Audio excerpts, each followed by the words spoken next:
Hey people, நீங்க இந்த video first time பாக்குறீங்கன்னா நம்ம சேனலுக்கு உங்க எல்லாரையும் நான் வெல்கம் பண்ணிக்கிறேன். ஸோ நான் வந்து சஞ்சய் சந்துரு, ஒரு ஆர்கிடெக்ட். ஃபுட்டுனா ரொம்ப பிடிக்கும் அண்ட் ஆர்ட்னாலும் ரொம்ப பிடிக்கும். ஸோ இது எல்லாத்துலயுமே சேர்த்து எக்ஸ்ப்ளோர் பண்ணி வீடியோஸ்லாம் அப்லோட் பண்ணிட்டு இருக்கேன். ஸோ இன்னைக்கு நம்ம என்ன பார்க்க போறோம்னு பாத்தீங்கன்னா, நான் வந்து மேங்கோ சீசன் வந்து முடியறதுக்குள்ள நிறைய ரெசிபி போடணும்னு பார்த்தேன். சரின்னு 1-2 ட்ரை பண்ணி போட்டிருந்தேன். ஸோ மேங்கோ வச்சு ட்ரெஷ்லெஸ் கேக் செஞ்சு போட்டிருந்தேன். ஸோ அதே மாதிரி சீசன் முடியறதுக்குள்ள வாங்கி மேங்கோ வச்சு சீஸ் கேக் செஞ்சிடணும்னு சொல்லிட்டு இன்னைக்கு நம்ம சீஸ் கேக் தான் செஞ்சிருப்போம். தம்ப்நெயில் பார்த்து தெரிஞ்சிருக்கும். சோ அந்த ரெசிபி தான் நீங்க பார்க்க போறீங்க. நான் ஆல்ரெடி கிறிஸ்மஸ்க்கு 2 டைப் சீஸ் கேக் எப்படி செய்யறதுன்னு சொல்லி போட்டிருந்தேன். பிளெயின் சீஸ் கேக்கோ, அதுக்கப்புறமா பிஸ்காஃப் சீஸ் கேக்கோ. சோ இந்த சம்மருக்குள்ள நம்ம செய்யணும்ன்றதுக்காக மேங்கோ சீஸ் கேக் தான் செஞ்சிருக்கேன். சோ இது ரொம்பவே சூப்பரா இருக்கும். இந்த ரெசிபி எப்படி செய்யறதுன்றத பார்க்கலாம் வாங்க.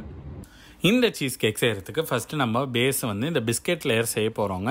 ஸோ இதுவும் அந்த சீஸ் கேக் வந்து சாஃப்டா இருக்கும். ஸோ இந்த பிஸ்கெட் லேயர் வந்து கொஞ்சம் ஹார்டா இருக்கும். ஸோ இது ரெண்டுத்தையுமே சேர்த்து சாப்பிடும் போது அந்த டெக்ஸ்சரே சூப்பரா இருக்குங்க. ஸோ இதுக்கு இன்னைக்கு வந்து நான் நியூட்ரி சாய்ஸ்ல டைஜஸ்டிவ் பிஸ்கெட் எடுத்திருக்கேன். ஸோ 2 சீஸ் கேக் சின்னதாக செய்ய போறதுனால ஸோ 2த்துக்கான குவான்டிட்டி எடுத்து இதை வந்து மிக்ஸி ஜாரில் போட்டு ஃபர்ஸ்ட் ட்ரையாக அரைச்சி எடுத்துக்கோங்க. இது கூட இப்போதைக்கு நீங்கள் பட்டர் போட தேவையில்லை. ஸோ இதை வந்து ட்ரையாக அரைச்சி எடுத்துட்டு ஆட் பண்ணிக்கலாம். இதுவே உங்களுக்கு வந்து இன்னும் கொஞ்சம் ரிச்சாக நீங்கள் செய்யணும்னு நினச்சிங்கன்னா பிஸ்காஃபோட பிஸ்கெட் கிடைக்கும். ஸோ அது கூட நீங்கள் வாங்கி கிரைண்ட் பண்ணிக்கலாம். அதெல்லாம் ரொம்பவே ஹெவி டென்ஸாக இருக்க மாதிரி இருக்கும். ஸோ அதனால் இந்த மாதிரி டைஜஸ்டிவ் பிஸ்கெட் எடுத்துக்கிட்டிங்கன்னா சாப்பிடும் போதே சூப்பராகவே இருக்குங்க. ஸோ இதை எடுத்துட்டு கூட வந்து 50 கிராம் அளவுக்கு அன்சால்டட் பட்டர் வந்து மெல்ட் பண்ணி வச்சுக்கோங்க. ஸோ மெல்ட் பண்ணி இந்த பிஸ்கெட் கூட சேர்த்துட்டு நல்லா மிக்ஸ் பண்ணிக்கணும். ஸோ இது வந்து ஒரு திக்கான ஒரு பேஸ்ட் மாதிரி ஆகிடும். ஸோ இதுக்கப்புறம் என்ன பண்ண போகிறோம்னு பார்த்தீங்கன்னா, சீஸ் கேக் மோல்டில் வந்து கீழ் லேயரில் இது ரெண்டுத்தையுமே ஃபில் பண்ண போகிறோம். ஸோ யூஸ்வலாக பேக் பண்ணுற டின்ஸை விட சீஸ் கேக் மோல்டில் பார்த்தீங்கன்னா இந்த மாதிரி சைடில் ஒரு கிளிப் இருக்குங்க. ஸோ இது நிறைய பேருக்கு தெரியாமல் ஓப்பன் கூட பண்ணாமே வச்சு பேக் பண்ணிட்டு இருப்பீங்க. ஸோ அந்த மாதிரிலாம் இல்லைங்க. இது வந்து கிளிப்பு ஓப்பன் பண்ணி க்ளோஸ் பண்ணுற டைப்பு. ஸோ நீங்கள் அதை கீழே கரெக்டாக அந்த பேஸை வச்சுட்டு க்ளோஸ் பண்ணிங்கன்னா நல்லா ஸ்டிஃபாக நின்றுடும். நீங்கள் பேக் பண்ணி முடிச்சதுக்கு அப்புறமா நீங்கள் அதை ரிமூவ் பண்ணணும்னா ஸோ அந்த கிளிப்பை ரிமூவ் பண்ணால் மட்டுமே போதும், அழகாகவே சீஸ் கேக் வந்துடுங்க. ஸோ இதை வந்து நீங்கள் டேரெக்டாக செஞ்சிங்கன்னா சம்டைம்ஸ் அந்த வந்து பேஸை வந்து அதிலே ஸ்டக் ஆகிக்கும். ஸோ இதனால் கீழே வந்து கொஞ்சமாக பட்டர் பேப்பர் சேர்த்துட்டு இதுக்கு மேலே நம்ம செஞ்சு வச்சுருக்கிற இந்த பிஸ்கெட்டோட பேஸ்ட் வந்து எடுத்து போட்டு நல்லா வந்து ப்ரெஸ் பண்ணிக்கணுங்க. நல்லா அழுத்தி நீங்கள் ஒரு ஸ்பூன் வச்சு அழுத்தி ஈவனாக வந்து ஃப்ளாட் பண்ணிக்கினாலே போதும். நீங்கள் பார்த்தீங்கனாலே தெரியும், நல்லா ஒரு கிராக் கூட இல்லாமல் அழகாக வந்துடும். ஸோ இப்போ வந்து இதில் டேரெக்டாக சீஸ் கேக்கோட பேட்டரை ஆட் பண்ணாமல் இதை வந்து நம்ம பேக் பண்ணி எடுத்துக்க போகிறோம். ஸோ 170 டிகிரி செல்சியஸ்க்கு 10 மினிட்ஸ் வந்து அவனில் வந்து பேக் பண்ணி எடுத்துக்க போகிறோம். ஸோ இந்த பிஸ்கெட்டில் இந்த பட்டர் கூட சேர்ந்து இருக்கிறதுனால இது நல்லா முறுமுறுன்னு குக் ஆகி வரும். ஸோ ரொம்ப ஹார்ட் ஆகிடக்கூடாது. கலரும் ரொம்ப சேஞ்ச் ஆயிடுச்சுன்னா பிட்டர் ஆகிடும். ஸோ அதனால் கரெக்டாக 10 மினிட்ஸில் இந்த லைட்டாக ப்ரௌன் கலர் வந்து டார்க்காக இருக்கும். ஸோ அதை வந்து எடுத்து அதை வந்து கூல் பண்ண வச்சுட்டு அதுக்கப்புறமா நம்ம க்ரீம் சீஸோட வேலைகள் எல்லாம் பார்க்க ஆரம்பிக்கலாம் சீஸ் கேக்குக்கு. ஸோ இதுக்கு தேவையான பொருள் எல்லாத்தையும் எடுத்தாச்சு. இன்றைக்கி மேங்கோ சீஸ் கேக் செய்கிறதுனால மேங்கோட ஃப்ளெஷ் வந்து தேவையான அளவுக்கு எடுத்துக்கோங்க.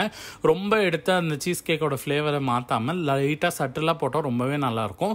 ஸோ கூட வந்து 3 டேபிள் ஸ்பூன் அளவுக்கு சர்க்கரையும் ஆட் பண்ணி மிக்ஸி ஜாரில் போட்டு நல்லா வந்து ஒரு பியூரே மாதிரி அரைச்சிக்க போகிறோம். இதுக்கப்புறமா நம்ம யூஸ்வலாக சீஸ் கேக் செய்கிற மாதிரி எல்லா இன்க்ரீடியன்ஸும் ஆட் பண்ணிட வேண்டியதுதான். இன்றைக்கி வந்து நான் வந்து க்ரீம் சீஸ் வந்து 200 கிராம் எடுத்திருக்கேன். ஸோ ஆல்ரெடி ஹாஃப் வந்து மீதி சீஸ் கேக் யூஸ் பண்ணிட்டேன். ஸோ இப்போ இந்த 2 மினி சீஸ் கேக் செய்கிறதுக்கு 200 கிராம் அளவுக்கு க்ரீம் சீஸ் எடுத்திருக்கேன். இதை நல்லா பிரேக் பண்ணி விட்டுட்டு இது கூடவே வந்து நம்ம வந்து ஃப்ரெஷ் க்ரீம் சேர்க்க போகிறோம். இது வந்து ஒரு 50 கிராம் போல் சேர்த்துக்கிட்டா போதும். இது வந்து கொஞ்சமாக இந்த க்ரீம் சீஸ் திக்காக இருக்கிறதுனால இது கொஞ்சமாக டைல்யூட் பண்ணி தரும். அண்ட் ஸ்வீட்னஸ்க்காக இதில் சுகர் எதுவுமே சேர்க்காம நம்ம வந்து 100 கிராம்ஸ் அளவுக்கு கண்டன்ஸ் மில்க் சேர்க்க போகிறோம். நல்லா திக்கான கண்டன்ஸ் மில்க். உங்களுக்கு ஸ்வீட்னஸ் ரொம்ப ஜாஸ்தியாக வேணும்னு நினச்சிங்கன்னா நீங்கள் மொத்த டின்னு கூடவுமே போடலாம். பட் நம்ம வந்து பாதி டின் அளவுக்கு ஆட் பண்ணிக்கிறோம். ஸோ அந்த ஸ்வீட்னஸே கரெக்டாக இருக்கும். அண்ட் அது இல்லாமல் நம்ம வந்து மேங்கோ அரைக்கும் போதே அதுலேயும் கூட வந்து கொஞ்சமாக சுகர் ஆட் பண்ணியிருக்கோம். ஸோ அதனால் நீங்கள் பார்த்தீங்கன்னா சட்டிலாக இருக்கும். ஏன்னா க்ரீம் சீஸ் வந்து யூஸ்வலாகவே கொஞ்சம் புளிப்பாக இருக்குங்க. கடையில் வாங்குறது எல்லாமே நீங்கள் நார்மலாக வாங்கிட்டு டேஸ்ட் பண்ணி பாருங்கள், கொஞ்சம் புளிப்பு தெரியும். ஸோ அந்த புளிப்பு போக வைக்கிறதுக்காக தான் ஃப்ரெஷ் க்ரீமும் கூட வந்து இந்த கண்டென்ஸ் மில்க்கும் நம்ம நிறைய குவான்டிட்டி சேர்க்குறோம். அண்ட் இது எல்லாமே கரெக்டாக ஹோல்ட் ஆகி வர்றதுக்காக 2 டேபிள் ஸ்பூன் அளவுக்கு கார்ன்ஃப்ளவரும் அண்ட் நம்ம அரைச்சி வச்சிருந்த மேங்கோ பியூரே. ஸோ சீஸ் கேக்குக்கு எல்லாத்தையுமே ஆட் பண்ணிவிட்டு அப்புறமா நீங்கள் அரைச்சிங்கனாலும் ஓகே. இல்லை step by step first cream சீஸை அரைச்சிட்டு அதுக்கப்புறமா இது மிக்ஸ் பண்ணிவிட்டு ஒரு இன்க்ரீடியன்ஸாக கூட நீங்கள் ஆட் பண்ணிகிட்டே வரலாம். ஸோ இந்த பேட்டர் வந்து நல்லா பீட் பண்ணி எடுத்தாச்சு. ஸோ ஒரு திக்கான பேட்டர் மாதிரி ஃபார்ம் ஆகிடும். ஸோ உங்களுக்கு இன்னும் கொஞ்சம் லூஸான கன்சிஸ்டன்சி வேணும்னா ஃப்ரெஷ் க்ரீம் இன்னும் கொஞ்சம் கூட ஜாஸ்தியாக நீங்கள் ஆட் பண்ணிக்கலாங்க. ஸோ இப்போ இந்த பேட்டரை நல்லா மிக்ஸ் பண்ணிவிட்டு நம்ம இந்த ரெடி பண்ணி வச்சுருக்க இந்த பிஸ்கெட் பேஸ் இருக்குல்ல, ஸோ அது வந்து கொஞ்சமாக ஆறிட்டு இருக்கும். ஸோ அந்த சூடெல்லாம் போனதுக்கப்புறமா நம்ம இந்த செஞ்சு முடிக்கிறதுக்குள்ளே இதில் எப்படியுமே சூடு போயிருக்கும். ஸோ அது சூடு போனதுக்கப்புறமா ஈக்குவல் பார்ட்ஸாக ரெண்டுத்துலையுமே பிரித்து சேர்த்துட்டு நல்லா டேப் பண்ணி விட்டுக்கோங்க. ஸோ வந்து அது வந்து ஈவன் லேயராக ஃபில் ஆயிரும். நீங்கள் பார்த்தீங்கனாலே தெரியும். இப்போ நீங்கள் தொட்டு பார்த்தீங்கன்னா நல்லா க்ரீமியாக இருக்கும் அது கன்சிஸ்டன்சியே.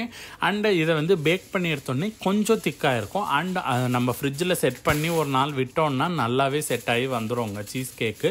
ஸோ சீஸ் கேக் வந்து யூஸ்வலாக மீதி கேக் பேக் பண்ணுற மாதிரி டின்னை நம்ம டைரெக்டாக வச்சு பேக் பண்ணக்கூடாது. ஸோ அந்த பிஸ்கெட் லேயர் பேக் பண்ணும்போது மட்டும் நீங்கள் டைரெக்டாக வச்சு டின்னை பேக் பண்ணி எடுத்துட்டு ஸோ செகண்ட் ஸ்டெப்புக்கு பார்த்தீங்கன்னா வாட்டர் பாத்தில் பேக் பண்ண போகிறோம். ஸோ கீழே தண்ணி எதுவுமே இந்த டின் வழியாக ஏறிடக்கூடாதுன்றதுனால, ஏன்னா நீங்கள் பார்த்தீங்கன்னா இதில் பேஸ் தனியாக இது தனியாக இருக்கும். ஸோ அந்த கேப் வழியாக தண்ணி போயிடக்கூடாதுன்றதுக்காக அலுமினியம் ஃபாயிலை வச்சு 2 டின்னையுமே நல்லா கவர் பண்ணிக்கலாம். நீங்கள் மேலே கவர் பண்ணணும்னு அவசியம் இல்லை. கீழே சைடில் தண்ணி எதுவும் வராத மாதிரி நல்லா கவர் பண்ணிக்கோங்க. 2 டின்னையுமே கவர் பண்ணிவிட்டு இதை வந்து நம்ம ஒரு பெரிய ட்ரேயில் வச்சுக்க போகிறோம். அவனோட இந்த ட்ரே கொடுத்துருப்பாங்க பாருங்கள், அதில் வச்சுட்டு ஸோ கரெக்டாக நடுவில் வச்சுட்டு இதில் வந்து சுற்றி தண்ணி ஊற்றிக்கலாம். நீங்கள் ஃபஸ்ட்டே ஹாட் வாட்டர் ஆட் பண்ணிவிட்டு கூட நீங்கள் அப்படியே உள்ளே வைக்கலாம். பட் நான் வந்து நார்மல் டெம்பரேச்சர் வாட்டர் வச்சே வச்சுருவேன். ஸோ கரெக்டாக இருக்கும். இந்த மாதிரி பண்ணும்போது நம்ம சீஸ் கேக்கில் எதுவுமே கிராக்கெல்லாம் ஃபார்ம் ஆகாமல் ட்ரை ஆகாமல் அது என்ன ஆகும், ஒரு நல்ல மாய்ஸ்டாக இருக்கும் அந்த அவனுக்குள்ளே இருக்கிற டெம்பரேச்சரு. ஸோ அதுக்காக தான் இந்த தண்ணி சேர்க்குறோம். ஸோ சேர்த்துட்டு நீங்கள் வந்து பேக் பண்ணிங்கன்னா யூஸ்வலாக பேக் பண்ணும்போது ரொம்ப தீரத்துக்கோ இதுக்கெல்லாம் சான்சஸ் இருக்குது. இதில் 40 மினிட்ஸ்க்கு 170 டிகிரி செல்சியஸில் நீங்கள் வச்சா கூட எதுவுமே ஆகாதுங்க. அழகாக குக் ஆகி வந்திருக்கும். ஸோ சீஸ் கேக் வந்து மீதி கேக் மாதிரி டபுள் தி சைஸோ அந்த மாதிரிலாம் ரொம்பலாம் ஆகாது. நீங்கள் பார்த்தீங்கன்னா தெரியும், லைட்டாக நடுவில் எழும்பின மாதிரி தான் இருக்குமே தவிர கேக்கோட சைஸ் மாறாது. ஏன்னா யூஸ்வலாக மீதி கேக்லலாம் பார்த்தீங்கன்னா பேக்கிங் பவுடர், பேக்கிங் சோடா, இந்த மாதிரி ரைசிங் ஏஜென்ட்ஸ்லாம் நம்ம நிறைய ஆட் பண்ணுவோம். இந்த கேக்கில் அந்த மாதிரி எதுவுமே கிடையாதுங்க. சாலிடாக இருக்கும். ஸோ இப்போ பேக் பண்ணி எடுத்துட்டு நல்லா ஆற விட்டுருங்க ரூம் டெம்பரேச்சருக்கு. ஆறுனதுக்கு அப்புறமா இதை வந்து நம்ம வந்து திருப்பி அலுமினியம் ஃபாயில் போட்டு மேலே ரப்பர் பேண்ட் போட்டு க்ளோஸ் பண்ணி போகிறேன். ஏன்னா நீங்கள் வேணால் கிளிங் ரேப் கூட யூஸ் பண்ணிக்கலாம், அந்த பிளாஸ்டிக் ஷீட் வரும்ல. பட் நான் வந்து அலுமினியம் ஃபாயில் தான் ப்ரிஃபர் பண்ணுவேன். ஸோ சூடாக இருக்கும் போது மூடிட்டிங்கன்னா உள்ள ஸ்டீம் ஃபார்ம் ஆகிடும். ஸோ நல்லா இந்த சீஸ் கேக் ரெண்டுத்தையுமே ஒரு 1 to 2 hours ஆற விட்டுட்டு நைட்டு ஈவினிங் செய்ய ஆரம்பிச்சிங்கன்னா நைட்டு அந்த 2 hours வந்து இதை வந்து நல்லா ஆற விட்டுட்டு மேலே அலுமினியம் ஃபாயில் போட்டு ரப்பர் பேண்ட் போட்டு டைட்டாக இது க்ளோஸ் பண்ணிவிட்டு ஃப்ரிட்ஜுக்குள்ளே ஒரு நாள் ஃபுல்லாக செட் பண்ண விட்டுருங்க. ஓவர் நைட் செட் பண்ணாலே போதும். ஸோ காலையில் நீங்கள் எந்திரிச்சு இந்த ரப்பர் பேண்ட் இருக்கிறதெல்லாம் எடுத்துகிட்டு பார்த்தீங்கன்னா சீஸ் கேக்கை சுற்றி ஒரு சின்ன கேப் ஃபார்ம் ஆகிருக்கும். ஸோ நீங்கள் சுட சுட சீஸ் கேக்கை வெளில எடுக்கணும்னு நினச்சிங்கன்னா ரொம்பவே டேமேஜ் ஆகி வருங்க. பட் இந்த ஸ்டெப்பை நீங்கள் ஃபாலோ பண்ணிங்கன்னா நீங்கள் ஓவர் நைட் கூல் பண்ணுறதுல அழகாக ஒரு சின்னதாக கேப் மாதிரி ஃபார்ம் ஆகிடும். ஸோ இந்த கேப் வந்து ரொம்பவே ஈஸியாக இருக்குங்க. ஸோ சீஸ் கேக் வந்து இதுலேருந்து டேரெக்டாக நம்ம கவுத்து எடுக்கிறதுக்கு கொஞ்சம் கஷ்டமாக இருக்குன்றதுனால தான் இந்த டின்ஸ் யூஸ் பண்ணுறோம். ஸோ இதில் சைடில் இருக்கிற அந்த பக்கல் வந்து நீங்கள் ரிமூவ் பண்ணிங்கனாலே போதும். நீங்கள் பார்த்தீங்கன்னா தெரியும், அழகாக அது எக்ஸ்பேண்ட் ஆகி வந்து கேக்குக்கு எந்த விதமான டேமேஜும் இல்லாமல் அழகான ஷேப்பில் வரோங்க. ஸோ இப்போ நம்மளோட சீஸ் கேக் ரெடி. ஸோ இது கீழே வந்து நம்ம ஆல்ரெடி அந்த பேக்கிங் ஷீட் வேறு போட்டிருப்போம். ஸோ அதையும் ஞாபகம் வச்சுக்கோங்க. ஸோ இந்த பிளேட்டை ரிமூவ் பண்ணிவிட்டு நீங்கள் அந்த பேக்கிங் ஷீட்டையும் ரிமூவ் பண்ணிடுங்க. ஸோ அது வந்து ஒட்டாமல் வந்திருக்கு பாருங்கள். இல்லைன்னா அந்த பிளேட்லேயே நிறைய ஒட்டிடும். ஸோ ஒழுங்காக ஈவனாக வராது. ஸோ இந்த மாதிரி சின்ன சின்ன ஸ்டெப்ஸ் எல்லாம் நீங்கள் ஃபாலோ பண்ணிங்கன்னா உங்களுக்கு அவுட்புட் ரொம்பவே நல்லா வருங்க. ஸோ சீஸ் கேக்கு நிறைய டைப் ஆஃப் ரெசிபிஸ் இருக்குது. எக்கு போட்டு ஃப்ளார்லாம் போட்டு நிறைய பேர் செய்வாங்க. பட் இதுதான் என்னோட ரெசிபி. ஸோ மேலே ஃப்ரெஷ்ஷான மேங்கோ கட் பண்ணி வச்சு சர்வ் பண்ணிங்கன்னா நம்மளோட summer special mango cheese cake ready. மறக்காமல் நீங்களும் ட்ரை பண்ணி பார்த்துட்டு எப்படி இருந்ததுன்னு கமெண்ட்ஸில் சொல்லுங்கள். இந்த ரெசிபில மேங்கோ பியூரே நிறைய போட்டு அதோட ஃபிளேவரை ரொம்ப நம்ம இது பண்ணாம சட்டுலாம் அந்த மேங்கோ ஃபிளேவர் தெரியற மாதிரி ஆட் பண்ணிட்டு மேல ஃப்ரெஷ் மேங்கோஸை கட் பண்ணி வச்சு சாப்பிட்டீங்கன்னா ரொம்பவே சூப்பரா இருக்குங்க. அது வந்து கிரீமியான அந்த டெக்ஸ்சரும் கீழே வந்து அந்த பிஸ்கெட் வந்து கொஞ்சம் ஹார்டா இருக்கும், அதுவுமே சாஃப்டா தான் இருக்கும் சாப்பிடும் போது.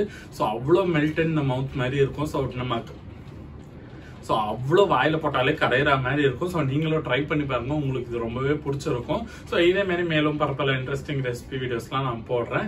இதே மாதிரி பற்பல இன்ட்ரெஸ்டிங் ரெசிபி வீடியோஸ், ஆர்டர் வீடியோஸ்லாம் நீங்க பார்க்கணும்னு நினைச்சீங்கன்னா மறக்காம பிரேசில் லெமனட் பேஜ் சப்ஸ்கிரைப் பண்ணி வச்சுக்கோங்க. அப்பதான் நான் ரெகுலரா போடுற கண்டென்ட்ஸ்லாம் உங்களுக்கு வந்து ரீச் ஆகும். ஸோ இதே மாதிரி இன்னொரு இன்ட்ரெஸ்டிங் ரெசிபில உங்க எல்லாரும் சந்திக்கிறேன். அது வரைக்கும் உங்களிடமிருந்து விடைபெறுவது நான் உங்கள் சஞ்சய் சந்துரு. இன்னொரு வீடியோல பார்க்கலாம். பாய்.